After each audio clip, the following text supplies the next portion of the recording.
My friends, soul tribe reading time. It's been over a week since I did a soul tribe reading. I really had the intention to come back and finish the last chapter of that book, but then, of course, life got in the way. But I felt called to come on and to finish that chapter today. So I hope you guys are doing well. Do you like my sweater? It says, "We only have eyes for you." My daughter there's this YouTuber that she watches, and she really wanted this sweater for her birthday.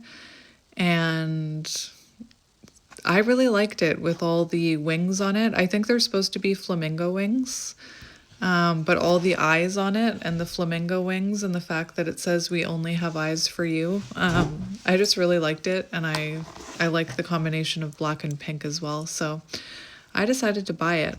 And then last night, here I go talking.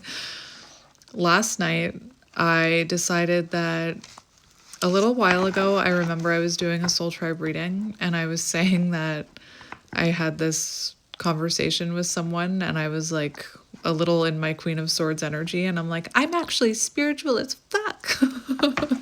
And somebody said, you should make merch with that on it. So I started thinking about that last night, about designing merch. So last night I was like brainstorming a little about that, and it's interesting because I did graphic design, so I know how to make merch, and I know how to design things graphically.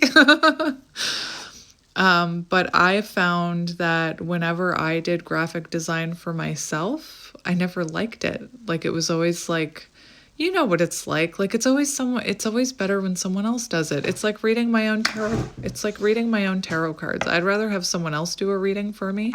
I have a really hard time reading my own tarot cards.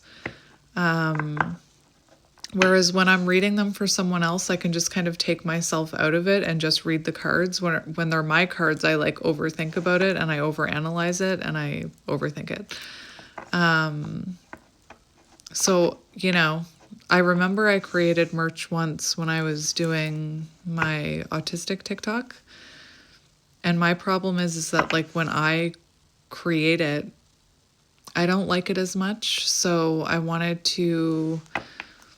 exploring graphic designers so that I can tell them my ideas and the thoughts that I have about merch, and they can do something with it, and then maybe I'll like it better. Do you know what I mean? Like, it's like food. It's like food tastes better when somebody else makes it for you.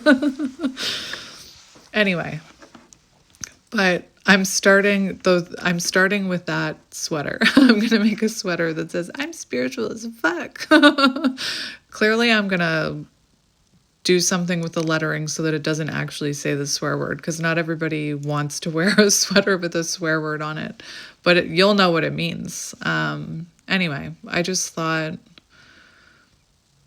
I don't know, I just felt like doing something different and channeling my energy into something else. But yeah, and I see that other tarot readers create merch, so I thought I'd do it just to do something else, Anyway, I hope you guys are doing well. That's what made me think of telling you about it, because I'm wearing merch from somebody else's channel right now. Anyway, I have some funny ideas. I'm still brainstorming though, so I'll tell you about them another time. But I had some funny ideas, like clever, funny ideas for spiritual merch or tarot merch. People who aren't into tarot don't get it though when I tell them. They're like, I don't get it. I don't get it. You're right, you don't get it. Anyway, I also wanted to show you guys the wind chimes, or the chimes that I would never put this chime outside, never, because the rain would destroy it probably. But I wanted to show you the chime that my kids bought me for Mother's Day. I had been using, like, where are they? They're here somewhere. I had been using Tibetan charms. Oh my gosh. I just made a mess. I had been using these to cleanse energy. They're Tibetan charms. I'll just show you them like that. But I was watching Baba Jolie and she was saying something about how the vibration is changing of the planet. And so that some of those noises, people are more sensitive to some of those noises. And she mentioned a Gaia charm, and I absolutely fell in love with the noise of the Gaia charm. So I asked for one for Mother's Day, and this is what it looks like. I could never hang it outside. I chose the purple one, of course, because it's my favorite color. But this is it's made in France, from Zephyr Shanti. Zephyr Shanti? I don't know. Anyway, it's a Gaia charm, and I'm a little bit obsessed with it, and I keep it right beside my tarot readings, and sometimes I accidentally knock it, sometimes I purposely knock it. But I'm just obsessed with the sound, and it came with this stand. Look at this stand. It looks like, I was like, that's too high. Why is it stand so high? But it makes sense. But look at it. It comes with a stand, or you can order a stand to go with it. And it just sounds really pretty, and it makes me feel happy, the noise. So it's right by the phone, so hopefully this isn't too loud, but listen. Isn't that amazing? Anyway, I'm a little bit obsessed with it. Sometimes when I'm sitting in my room alone, I just keep hitting it because I feel like a cat, but I keep hitting it because it just sounds so peaceful. Anyway, I felt the need to tell you about it because you're my besties. So let's get into your reading. By the way, me talking about merch was not me selling myself. I am not good at selling myself. I think I've told you guys that before, that I would get fired from jobs because I didn't sell myself enough. They'd be like, you should sell yourself. You should advertise. You should do this. You should do that. And it's like, that's just not me. You'll never see me selling myself. I even, like, how often do you hear me mention in a reading? Make sure, and I'm not judging people who do it. People are allowed to sell themselves. They are allowed to promote their business. They are allowed. All the power to them. But you'll hear people like, make sure you hit that like button. When have you ever heard me say that? Make sure to follow. Smash that like button. That's just not me. I was just, see, even now I'm worried that I sound like I'm selling myself. I just wanted to share with my friends that I was thinking about creating merch. Anyway, I just feel like I need to do something with my energy. So I was brainstorming about that last night. I was writing down some ideas. So we'll see if anything ever comes of that.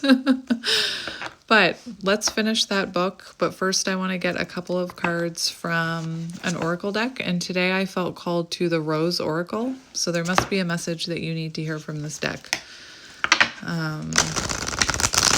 Because this is the one I felt called towards. Stay. Yeah, I'm a little obsessed with that charm. It sounds so pretty. And I am someone who's very sensitive to noise. I've told you I wear noise canceling headphones all the time, except when I'm sleeping. That's the only time I don't have noise canceling headphones on. Very sensitive to noise. So those Tibetan charms actually, when I use them, it hurts my ears. Now, loud music, if it's my music, this is neurodivergent, right? I can blast if it's a safe song for me, if it's a song I like, I can blast that loud music. I don't mind my loud music. If it's somebody else's loud music, if it's not my song, I find it overstimulating and hard on my ears. But if it's my song, the louder the better. Neurodivergence, we're so complicated. One more shuffle. So what does my soul tribe need to hear today other than all of that? We have release the petals. I'm going to read this. Transformation, death and rebirth, shedding, all change. So transformational energy here. Release the petals. Release the petals.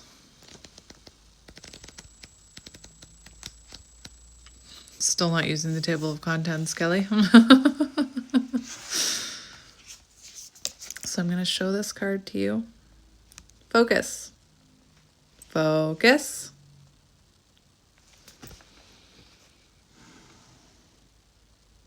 Please focus. Why isn't... There we go. Do you need to focus? Focus! There comes a point where we can't go back. In a seemingly fleeting moment, the road that led us here is suddenly impossible to access. There's a sinking knowing that things will never be the same. A death, a birth, a loss, a growth, an ending, a discovery. No matter how hard you try, things are different now. You're different now. The world's different now. What's been seen can't be unseen. There's no going back. Something new beckons you forth. This is a card of change and transformation. Courage is required for birth to happen. Abscission? What's that? Abscission? I'm probably saying that wrong. Is the shedding of various parts of an organism, such as a plant dropping a leaf, flower, fruit, or seed. The rosehip knows, the phoenix does too, that we need to surrender to what was, we need to surrender what was to the earth to one day be transformed anew. We can grasp the petals of the past as the changing winds blow, but eventually we'll discover that change is coming, change is near, change is already here. And while what once was is no long what once oh my gosh. And while what once was is no longer, and what soon will be is not yet, it's time to release your petals to the wind with wild abandon for the chance to begin again. To offer what once was to the wind and let it nourish the seeds within. It's time to surrender. No, oh my gosh. It's time to surrender so the transformation can happen. Had the rose not released its petals, the rose hip would not have come to be. When we gather the courage to release what was, we're greeted by the fruits of the future. Soul inquiry, what are you clinging to for fear of nothing coming in to take its place? I can think of a couple things in my life that I'm clinging on to.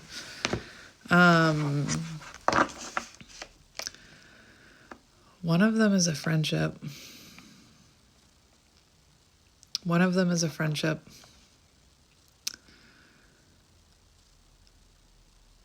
And I don't know why I'm clinging on to it anymore. Because I've clearly outgrown it. And that's really hard. That's really hard to let go of, for fear that I don't even know what I'm afraid of. Look at me. This happens every time I do a soul tribe reading. I start becoming very reflective, like reflecting on things. But you know, I talk to my spiritual friend Michelle, but Michelle lives in a different country than me. So we live at a distance and we talk, every day. The friendship that I'm holding on to is someone who's local to me. And again, I'm not quite sure why I'm holding on to it, because we are like, the difference between us now is night and day. And I'm not saying that differences are a bad thing, but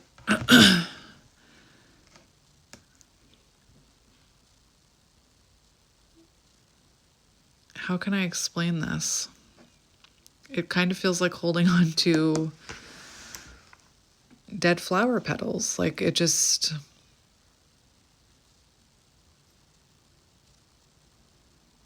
It's like we're on different frequencies, We're into different things. We believe in different things. Anyway, that just made me think of that. So, let's keep going. I get so reflective when I talk to you. So let's get another one for Soul Tribe. We have the crowning, initiation, threshold, birth, rebirth, a seat at the table. Isn't that fitting with what we just read with release the petals?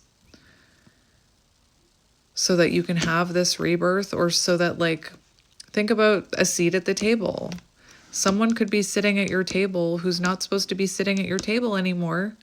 And the universe could have someone on the threshold who's meant to sit at your table waiting to come in and have their supper or their food or their pizza. But you need to clear a space at the table for them. Does that make sense? I know it makes sense to you. The crowning.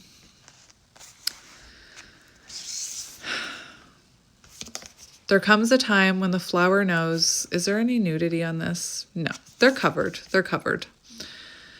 There comes a time when the flower knows that it can no longer remain in the protective constraints in the bud. Somehow it needs to trust in the birthing energy and surrender to the unknown of the bloom.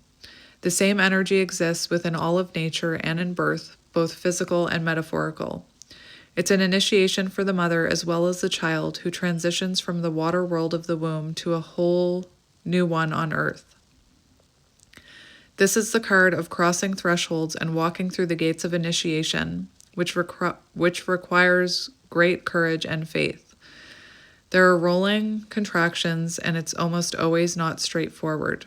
As we transition from one thing to another, we're called to burst through the constraints of the seed and then the certainty of the bud, so that something new can bloom from within.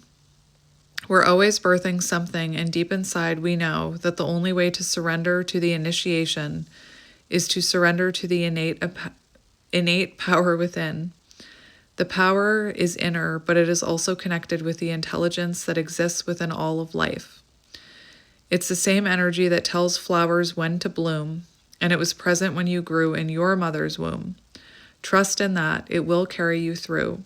Surrender to what's wanting to be born through you. Life is always trying to initiate us into even more of who we truly are. How is life trying to initiate you? I think I answered my own question a minute ago. So how is life trying to initiate you? I think I already answered my own reflection there. So another one. I love these decks. I was very drawn to them when I first awakened. These Rebecca Campbell decks. They're absolutely beautiful. The child within, inner mother, innocence, gentleness, tenderness. The little baby photos remind me of my photography days when I used to pose sleeping babies. Getting babies to sleep is no joke. Like for photos. I mean, getting babies to sleep can be hard. I was really lucky with all of my kids. I was really lucky. My kids were all good sleepers. So, we can be so hard on ourselves, expecting to heal according to a schedule and beating ourselves up when we make a mistake. The rose wants us to release all hardness from our bodies and hurt from ourselves, to find a way to soften. To remember that no matter what has happened, is happening, or will happen, we are all innocent children of the stars and the earth. The flowers are here for us. They're a safe, soft place to remember. I don't know why I thought there was a period there. They want you to nurture the child within. This is a card of gentle reassurance and compassion. It brings a message of gentle understanding and tenderness. It's reminding you to treat yourself like the innocent child that you are, to take your inner child and let them rest deeply in the soft petals of your heart. We all have a child within us who at some point went into exile because they were hurt or because the world didn't feel safe. And no matter how much we've grown, when we as adults are hurt or triggered, it's normal to regress to this age and feel overwhelmed by the original emotion. And while we can't change the past, what we can do is scoop up the child within and place them in the soft petals of the rose of our own heart. How can you tenderly tend the child within?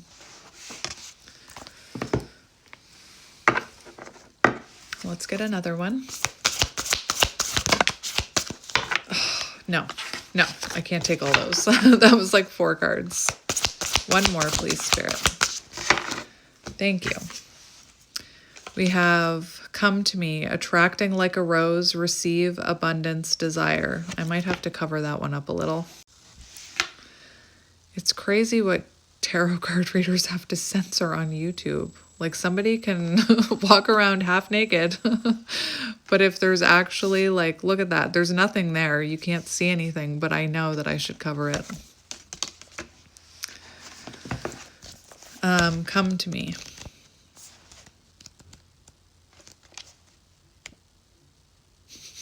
Why am I thinking about Lord of the Rings? I'm thinking about the trees, where he's calling out to the trees, come to me. I'm cool. I'm super cool. Have you ever noticed how in summer when the roses are at... Oh, I have to tell you something before I start this. I have to tell you something funny. So I finally went out and mowed my lawn. I like to leave the flowers for the bees. Before I start mowing down the flower, like the dandelions and things. I do live around a bunch of people who mow their lawn a couple times a week when they don't need to. I'm someone who, I wouldn't say, I don't let my lawn like go overgrown, but I do like to let the flowers grow so that the bees can have them. I told you I'm cool. But anyway, I finally went out and mowed the lawn, and it was, it was an experience because we got a ride-on lawnmower last year, so I was using that, and it's hard for me to do because I'm like hyper aware, like I look for signs and synchronicities all the time, so I'm hyper aware of like bugs and birds and things like that. And I ran over a couple of bees, and I couldn't stop. Like once you see the bee in front of you, you don't have like time to stop a ride-on mower. Anyway, so I was like mowing the lawn, and every now and again I would notice that I hit a bee, and I'd be like, I'm sorry. And I'd apologize to the bee because I would feel bad. So I was out there on my mower like every now and again, I'm sorry. I also found an empty nest, which was kind of cool. It looks like it was from last year, but I was also afraid. It was face down, so I was like terrified there was going to be something in it or like broken eggs or something. But it was empty. But it was cool to see how birds build a nest. It was really neat to see. Anyway, I don't know why I needed to tell you that.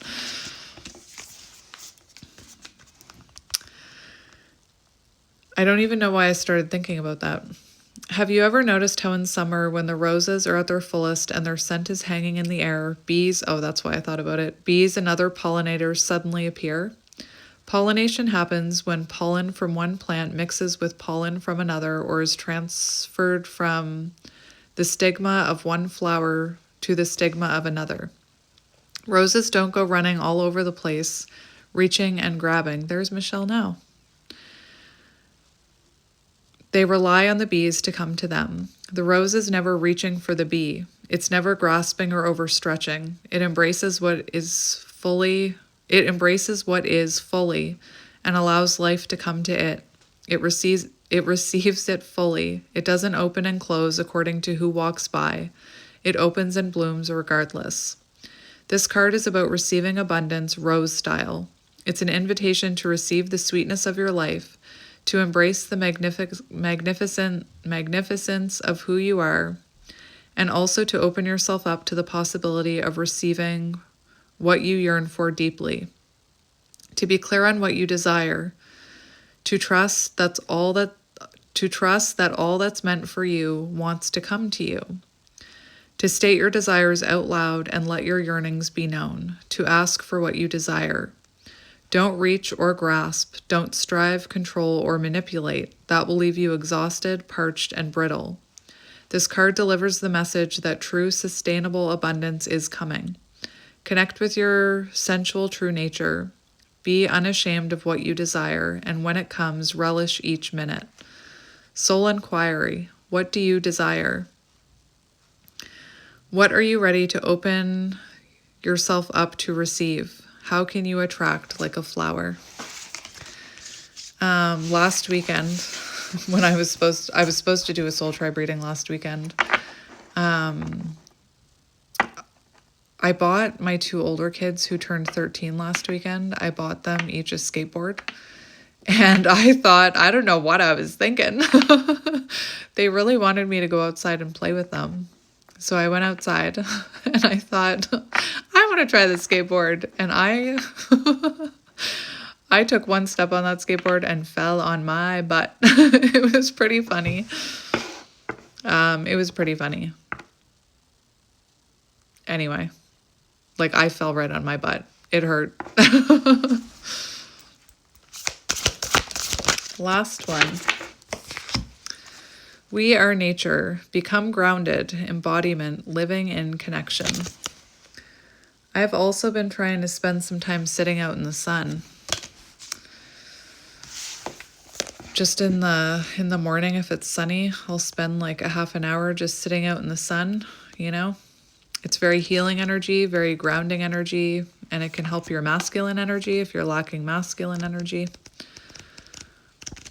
We are nature.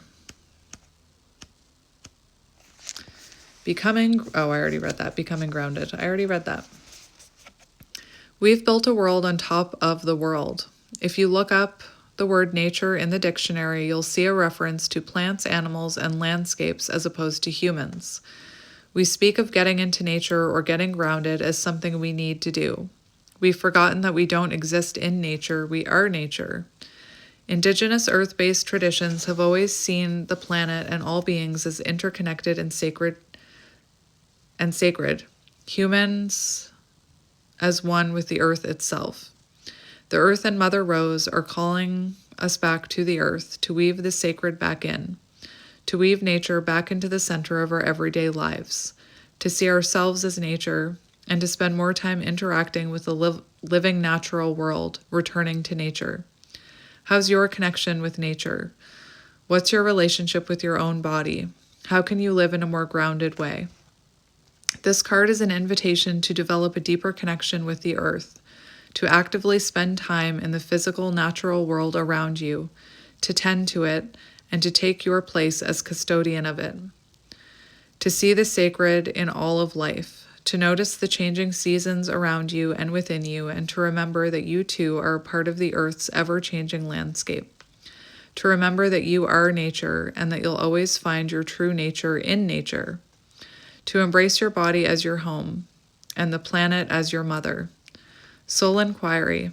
How can you connect more deeply with nature and own your true nature? How can you return more to the earth? By letting the flowers grow for the bees a little. All right, so let's finish our book. I don't want to finish it. I think that's why I didn't want to come on and do this, because I don't like endings. When it's over, what are we going to read? This is it. This is the end. It's not the end. I'll find something else to do with you. Chapter 11, True Freedom and Lasting Happiness. You know what? I know my soul tribe well. I know some of you are about to eat. So I'm going to go grab a snack before I start reading this. Hang on. All right, I'm back after a snack. Chapter 11, True Freedom and Lasting Happiness. Faith sees the invisible, believes the unbelievable, and receives the impossible. I like that quote.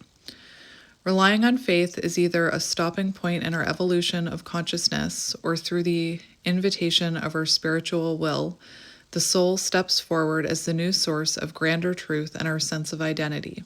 This consequently unlocks an entire level of existence never before considered. While the theme of understanding represents the most evolved theme of consciousness within physical reality, it is ultimately still missing out on access to the true freedom and lasting happiness which comes from acknowledging a spiritual reality. Without a spiritual context of reality, the logical mind is limited and cannot enjoy the bliss of trusting in a divinity beyond itself. Thus it will always be haunted by the ultimate fear of death and the unknown, of going beyond the physical. All themes of consciousness previous to a spiritual reality could be characterized as seeing the body and mind as a source of consciousness, existence, whereas the themes past this point view consciousness as the source of our experience of the body and mind. Consciousness is beyond time and space, and who we really are, our true self, while the human body and mind are passing expressions within it. The perceived universe is more so being projected from within us, rather than something we are separate from. The universe we perceive only exists within our own consciousness and is relative to our theme of consciousness. We are all perceiving different layers or dimensions of reality from a grander, non-dualistic perspective. Even the notions of inner and outer, this and that, or subject and object begin to merge and eventually are realized to all be one and the same. Such a realization is beyond reason and leads into the realms of the mystical and non-linear. I'm having difficulty reading today. As much as it resists the unexplainable power of belief, the mind is forced to surrender to the fact that belief and faith actually dictate our experience of reality. This power of belief is most obviously demonstrated through the placebo effect and its defiance of reason and logic. The placebo effect is the phenomenon of giving a patient something that has no actual medicinal value, but the patient's faith and belief in its healing abilities create an actual healing effect psychologically. Logically speaking, this should be impossible, and yet it happens frequently enough that it has to be taken into consideration whenever introducing a new medical innovation or treatment. This is just one of the countless examples of the miraculous and mysterious power of belief, and further demonstrates that belief and faith trump reason and logic by methods that it can't explain or measure. At this incredible tipping point, consciousness, our unexplainable spiritual essence, has officially been accepted as our identity, and we loosen our attachment on the external world. It is at this point in the journey that we transition out of self-mastery and into the mystery. The realization of our spiritual nature brings with it exquisite, unlimited access to love and peace that is able to transcend physical circumstances. While the human ego lives in constant existential insecurity because of the inevitability, there we go. If I don't look at it, I can say it, of physical death, the spirit lives in the realms of true freedom and lasting happiness because it is eternal and therefore its existence is already guaranteed. Love and inner peace at a glance. The archetype, the saint. Root program. I am the source of love, peace, and happiness. Triggers that keep us stuck here. Conditional love and attachment to preferences. Primary emotion, gratitude and serenity. How to access this theme. Ask how my thoughts and actions benefit myself and others the most. No, ask how can my thoughts and actions, that's just Michelle, not an affirmation, benefit myself and others the most. What it's working on. Loving self and others. Being peaceful within and uplifting others. Creating the most loving world. Connecting with divinity as ultimate source of love. Media choices, uplifting, inspiring, devotional, loving and peaceful, spiritual. Physical manifestations, ultimate wellness and vitality, radiance and inspiration, spontaneous healing.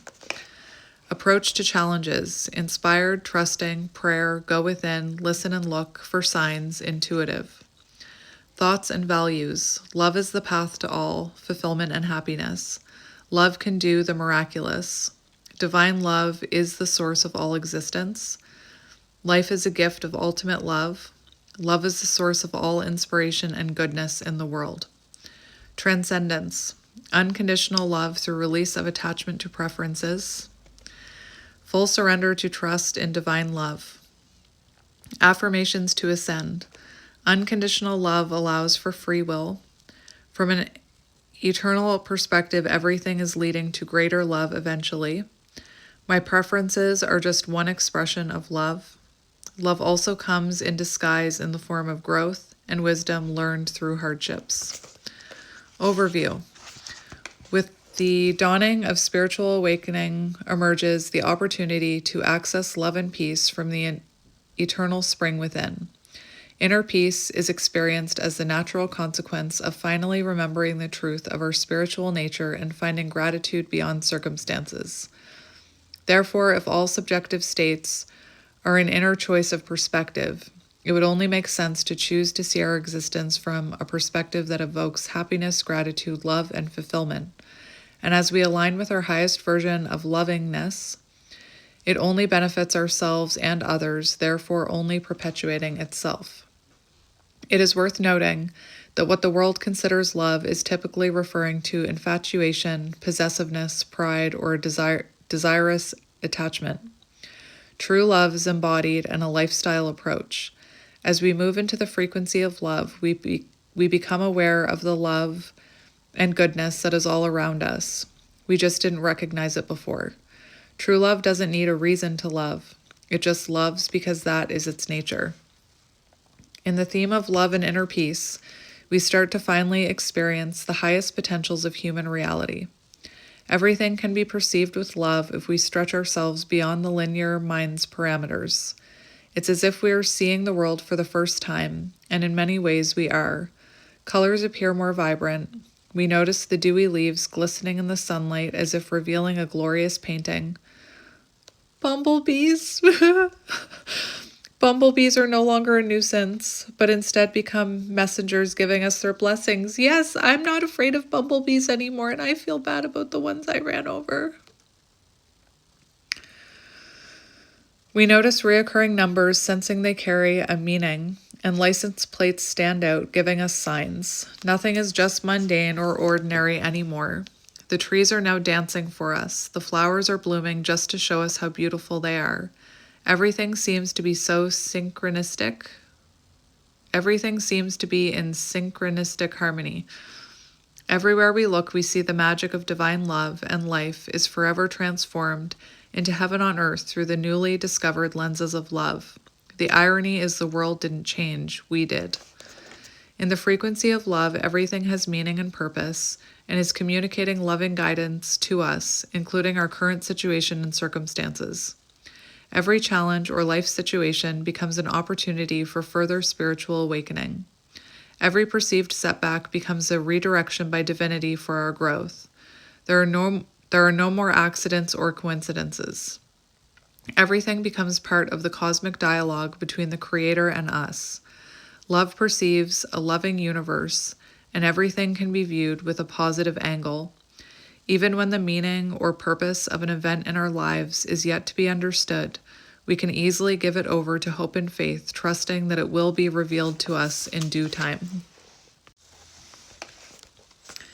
Because consciousness is vibrating in the frequency of love, it sees love everywhere it looks. As mentioned before, even debt is not an enemy of love. Love thinks, "Thank you, God, for providing me a way to get ahead and for providing me the way to pay this back tenfold. My future must be really bright." If it has perceived competition in work or confrontations in the world,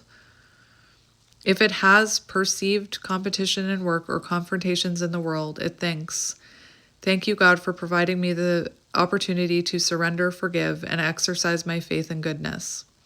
All is as it should be. What will be, will be. If this opportunity wasn't meant for me, it only means something even better is coming." From the perspective of love, we realize that all beings are an embodiment of a theme of consciousness, and therefore, what others bring forth only demonstrates their current nature, not our own. Hence the teaching, "By their fruits you shall know them." If all experience of life is based on an internal narrative, that means that nothing is intrinsically objective or personally offensive in life. For example, even when targeted by anger, hate, or slander, it is only a projection of another's internal reality. All suffering is self-created through limiting root programs. This is why great spiritual teachers taught, "Pray for your enemies because they bring themselves down by their own hand." These realizations allow us not to take the suffering of the world personally, which would just make us fall back into limitation ourselves. Instead, we have immense empathy, compassion, and patience for the shadow side of humanity. Love respects everyone's own journey through the darkness. To any perceived adversary, love says, "Thank you for the opportunity to forgive and learn about myself. How can I help you out of your suffering? I see you. I understand you are hurting. I love you." Thus, compassion towards all life becomes the natural response in this theme. There is nothing love can't find gratitude for. Life is a gift, and most of it is out of our control. What we do seem to have control over, though, is our perspective of this gift of life. Therefore, the most loving perspective to take is that all is exactly as it should be, is unfolding for the greatest good, and there is no need to judge or change anything. All is perfect as it is, without accident, mistake, or coincidence. There is perfect justice, balance, and harmony that we may not be able to see with our limited human perspective, but we trust in the perfect consequences of creation that may stem vastly beyond this lifetime. Through believing and having faith in such perspectives, we notice dramatic increases in our overall levels of internal freedom, joy, and inner peace. All of love's existence is beautiful, hopeful, and based in radical faith. Doubt, worry, fear, anger, expectations, regret, pride, and greed are all things of the past because they are no longer as attractive as a viable option. In love, there is enough to go around. Love isn't concerned with what it can get, but what it can give. In this state of consciousness, there is no longer fear of lack, and love wants to show graciousness and abundance to anyone suffering from this fear in hopes that they too will come to realize the generosity of the universe. Love moves beyond the physical realm and perceives energy and essence through intuition. Before the transition into spiritual reality, we might focus on linear details such as words, actions, facial expressions, voice inflection and tone, body language, or even someone's appearance when interacting. But when love interacts with another being, it is primarily experiencing their subjective energy or essence, theme of consciousness. It is the difference between seeing versus as intuitive knowing. Triggers that keep us stuck here. In the early onset of this theme, we must be aware of preferences creating a subconscious hierarchy around things we find beautiful and divine. Conditional love is a trigger for this theme, as it only experiences love in certain things, but not necessarily all things yet. This limitation is something to process and release in order to realize true freedom and lasting happiness beyond preferences. Someone in love will commonly think things like, "What a glorious life. Life is such an amazing gift. How beautiful blank is. Thank you, Creator, for all my countless blessings. I don't know." Just wanted to make sure I didn't skip a page. "I don't know why this is happening, but one day it'll all make sense. There is a higher reason for everything, even if it is beyond my understanding right now. I don't know why this didn't work out for me, but it must be guiding me to something even better. I have faith. I believe in the goodness of life. I have compassion and love." Why do I feel like I skipped a page? I didn't skip a page. Stop it, Kelly. "I have compassion for love and others. I choose to see the good in everyone. I have hope. I choose to surround myself with positive people and energy. They know not what they do. I distance myself from negativity. I have healthy boundaries. I love my life. I am at peace with whatever happens. Everything is working out for my benefit. How can I help you? What joy can I contribute to this situation?" Transcendence, to go from conditional to unconditional love, where we have to expand our awareness of love to even include all that we would typically deem unlovable, tragic, or ugly in the world. This is the final step into true freedom and lasting happiness. Now, this final step into true freedom and lasting happiness moves beyond preferences altogether. Instead, we explore the innocence of consciousness, which includes everything in existence. Unconditional love sees that our preferences are not better than our not preferences. All things are equally divine for simply existing and are a reflection of the infinite possibilities of creation. Unconditional love is only realized by letting go of the mind's attachments to hierarchies of dualities. This versus that. lovable versus unlovable, happiness versus suffering, positive versus negative, life versus death, best versus worth. Attachment to preferences will always place conditions on love and keep it limited due to the perception of hierarchy between two opposing polarities. So long as something could be better than this, the ego will always be able to create suffering through resistance to what is, free of all preference or opinion. In order to free from the bondage of dualities, we have to see that it is all one non-duality. Everything in existence is all divinity. It is all the same one. The ego just creates the illusion of separation because of its preferences and attachments. Thus, it is not that we develop the ability to love the unlovable. We simply let go of the notion of unlovability in the first place. All labels are fallacious and come from an arbitrary ego perspective. Beyond the labeling of preference, all is actually perfect as is. Nothing to say ineffiable. I don't know that word either. In a unified, interconnected universe of innate consequence, all is exactly how it's supposed to be without possible accident, mistake, or error. To resist otherwise is to fight the entire universe being what it is.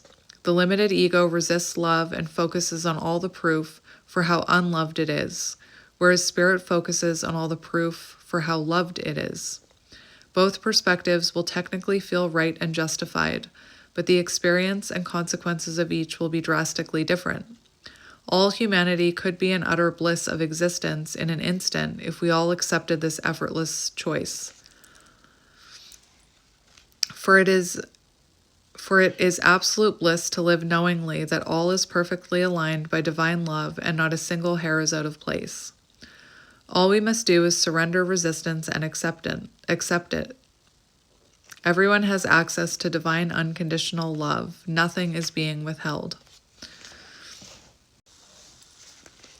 True freedom and lasting happiness is a state of finally returning home to utter security, bliss, joy, love, peace, gratitude, and ineffable,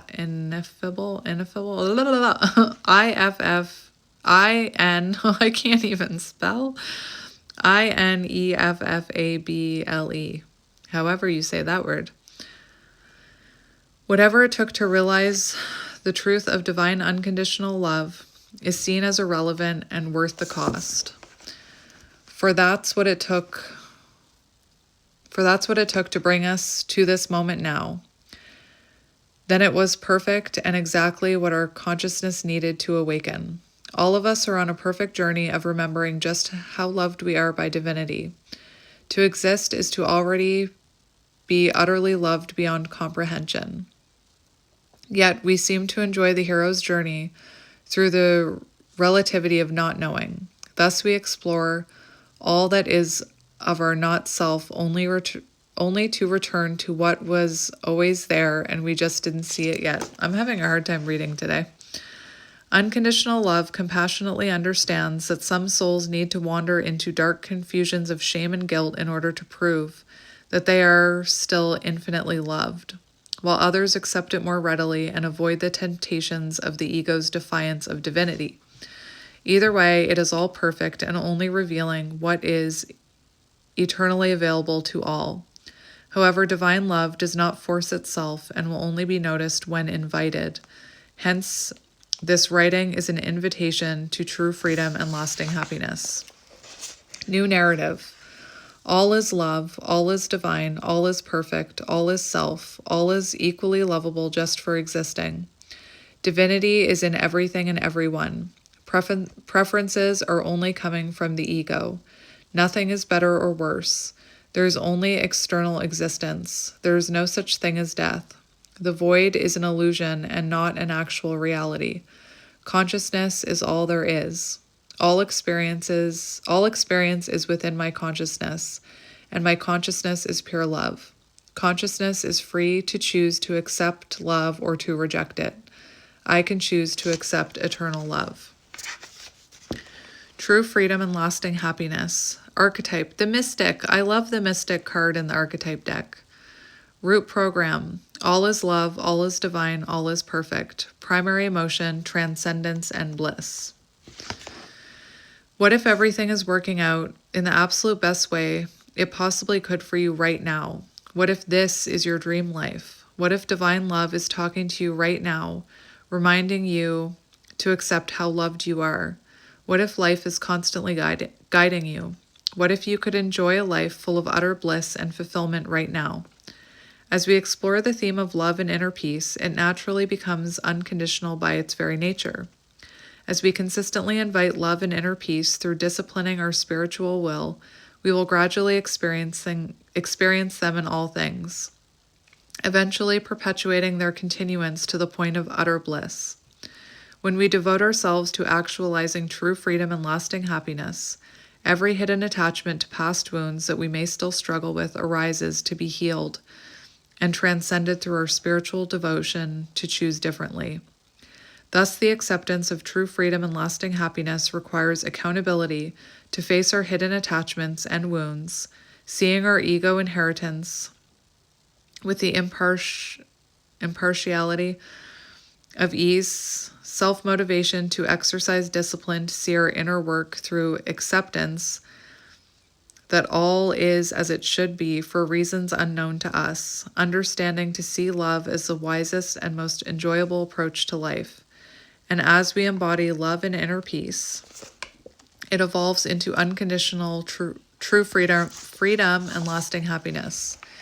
This emergence of true freedom and lasting happiness is the dawning of self-realization, the ecstatic bliss that all great teachers have been pointing humanity to. However, the awakening of our true self is not about creating another alter spiritual ego. The ego does not become enlightened. The ego does not become the true self. Instead, the true self is revealed as we shed attachment to the ego by turning away from its opinions and limitations of reality. We discover the self within others is revealed to be the same self within us, and all existence shines forth as a glorious, unexplainable creation of the divine I. When consciousness expands to this level, we see our lives as a continuous expression of divinity. Our sense of personal will eventually dissolve into divine will, and it is as if we are watching a movie from the eyes of an avatar body, the divine reality. The body just goes about its business according to its destiny and plays the role it's supposed to play within the grand scheme of things. The words just come out. Inspirations arise when necessary. The body runs itself and life flows effortlessly, all without attachment to a sense of me doing anything. We exist in the eternal now, and the state of presence becomes our every waking moment. All of life is a glorious, ineffable, whatever that word is, creation of the Most High. All of existence is rich with gratitude, appreciation, and silent awe that may or may not be expressed. At first, the radiance of awakening to such a blissful state is overwhelming. Tears of joy may be common, but as the state ripens, it eventually settles into an inner awareness that transcends expression and is an inner tranquility of eternal satisfaction. The highs and lows, the suffering and the joy, the pain and the pleasure, all of it is seen as a divine experience of relativity. Yes. Therefore, creating the joy of the hero's journey, giving meaning, purpose, and a sense of wondrous exploration to human life. True freedom and lasting happiness comes from awakening to the realization that it is not the perception of opposites that is the source of our suffering. It is the attachment to them being real that is causing us to fall from Eden. From a higher perspective, it is actually all the same self. There are no actual opposites or dualities that contend with each other, only the perception of such that the human mind created. For example, there is only divine love or rejection of it, which the mind has labeled as evil. But this labeling process of the mind has created the illusion of something actually separate from divine love, which is only a mental projection. There is only divinity or rejection of divinity. There is nothing actually separate from divinity. Likewise, there is only true freedom and lasting happiness or rejection of it. Suffering does not exist in and of itself. Human suffering is the consequence of adopting a limited perspective of our circumstances and becoming attached and identified with them. Finally, there is only eternal existence or denial and rejection of it. Death or non-existence is only an imagination of the mind, not an actual reality. To exist is to exist always. Notice in all of these examples there is only one variable that we either accept or reject. And so it is with the divine mystery. One self that is only being perceived as separate out of choice. All perceptions of dualities and perceived opposites are just arbitrary points on a spectrum of awareness that humans accidentally mistook as actual realities.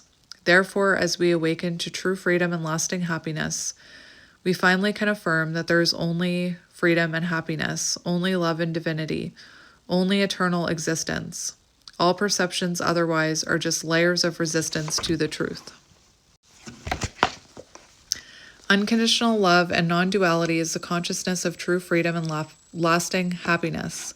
It is completely liberated from attachment to the wounded themes of consciousness, and its experience of life is truly heaven within, the Garden of Eden restored. Everything is lovable, and everything is seen as divinely perfect just for existing. All existence is permeating with silent bliss. All the happiness, love, and fulfillment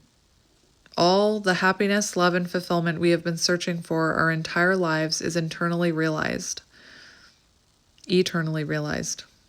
There can be no more resistance. Nothing could ever be wrong or out of place. All is forgiven. All is accepted. All is finally understood as an extension of the same divine self. We see that we are one with all that is. I and the Father are one, from the Holy Bible, John 10:30. As unconditional love becomes a permanent state of being, we embody a saintly energy and are constantly emulating loving frequencies of peace and harmony to all of life, regardless of if it seems to be the most tragic or the most blessed. Our circumstances may not even change at this point. We could have the same bills, same jobs, same relationships, but our view of them will forever be transformed as the bliss of our life is realized to be completely internal. Yet, it is worth noting that as our internal world shifts, our external world usually changes with it. The difference now, however, is that changing the external circumstances won't be the goal or focus anymore. True freedom and lasting happiness is the ultimate state of grace, for all of life is loved, appreciated, and admired without measure or possible restraint.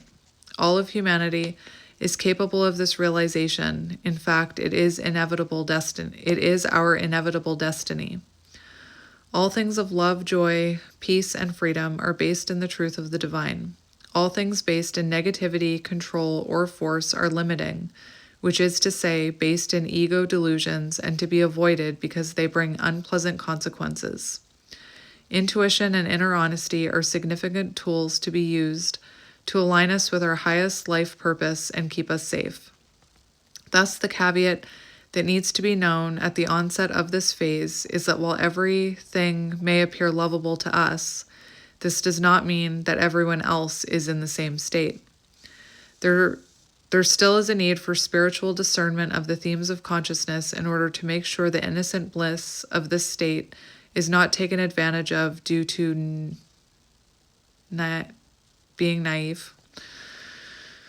For example, you can love and appreciate a wild scorpion, but also respect that it is safe to keep your distance. This is the difference between naive innocence and wise innocence, the difference between the child and the sage.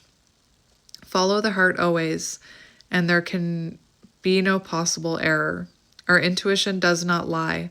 However, the mind can be misled. All guidance will be revealed if we have the eyes to see and the ears to hear.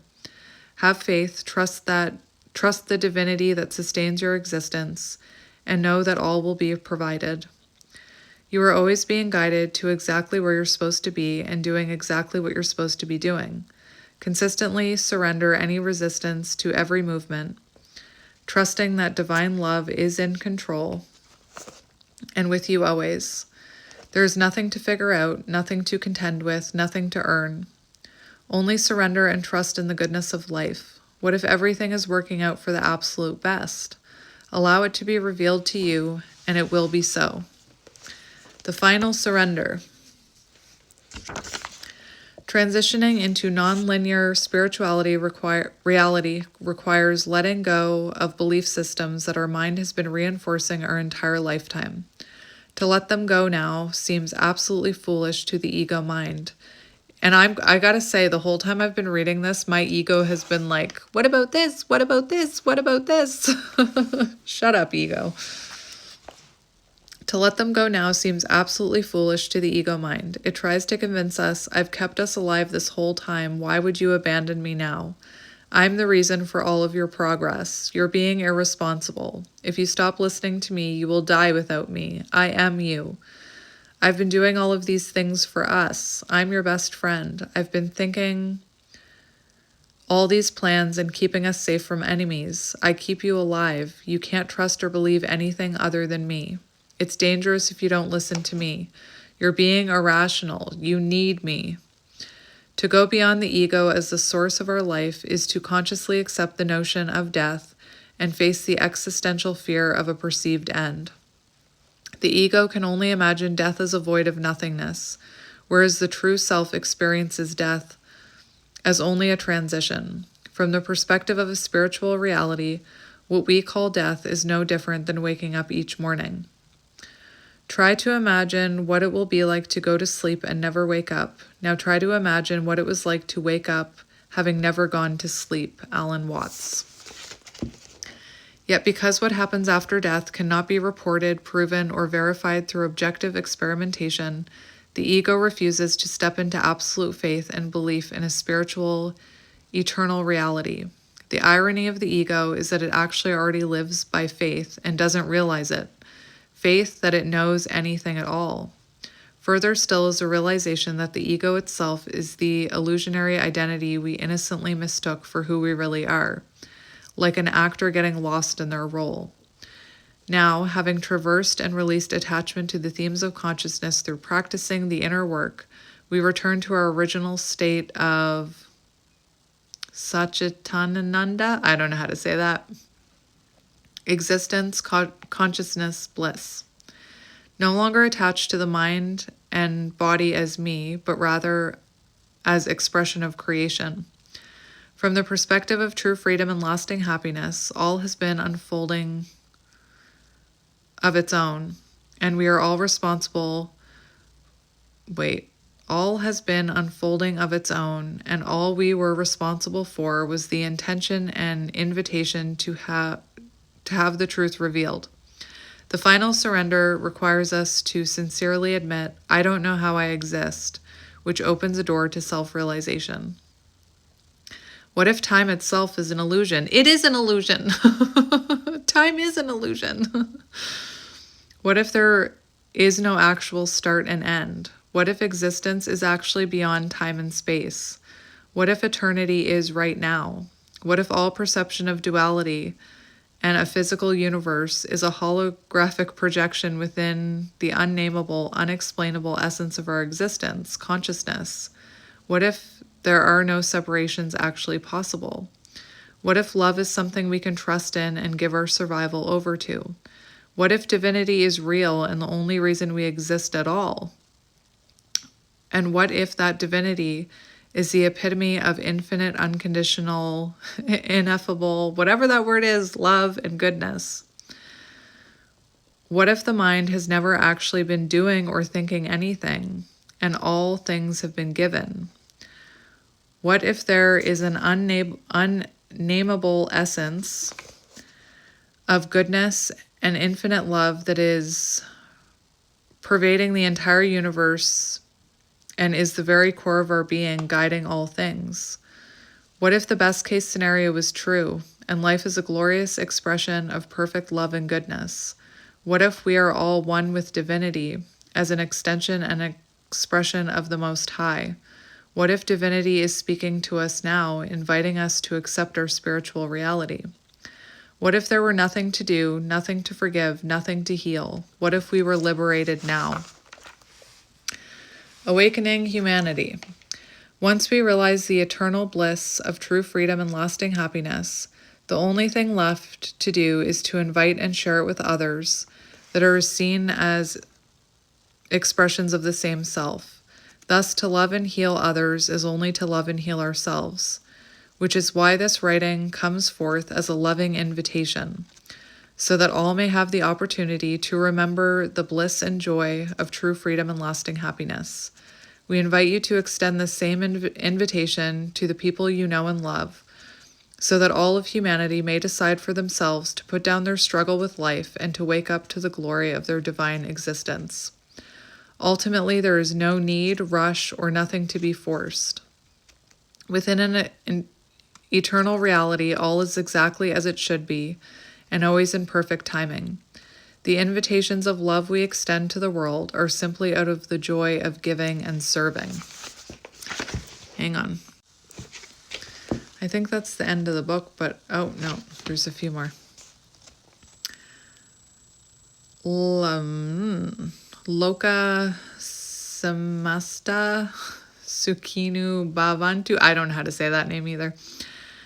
May all beings everywhere be happy. I can't even read English words. May all beings everywhere be happy and free, and may the thoughts, words, and actions of my own life contribute in some way to that happiness and to that freedom for all. Living the inner work. Do I need to read this? As you do your inner work, your spectrum of consciousness will continue to change and evolve to reflect less energy being spent in the wounded themes and more energy being consistently expressed in the liberating themes. Continue to return to this book as a guide anytime you fall away from the truth. We recommend evaluating your current spectrum of consciousness often. Oh no, there's homework. I'm just kidding. Interesting. That's it. We're done. We're done. We did it. We finished another book. Anyway. Hang on. I just needed to take a minute to think about all that. And I'm going to have to read that again or listen to myself read it again. Anyway, thank you for reading this book with me, my friends. I did ask permission before I read it to you. I said, do you guys want to hear it? And nobody's ever forced to listen to it. So I do know that you can't force anyone to heal or awaken. All you can do is awaken and heal yourself and hopefully heal others. And by healing others, you heal yourself. Anyway, so I'm going to leave it here because I need to go clean my house, which I might not do today. I'm not going to lie. I don't really feel like doing it now. I'd rather enjoy the rest of my day with my kids than clean the house. Anyway, so I'm going to leave it here, my friends, but I'll be back next week with a Soul Tribe reading. Probably what I'll do next week is we'll just do some Oracle decks for Soul Tribe reading now that we're done this book for now. I also have a bunch of like short poetry books that I could read from during my Soul Tribe readings as well. But thank you for reading this book with me, because if you didn't read it with me, I wouldn't have read it. I wouldn't have. It would have sat on my shelf. I've told you this. It would have become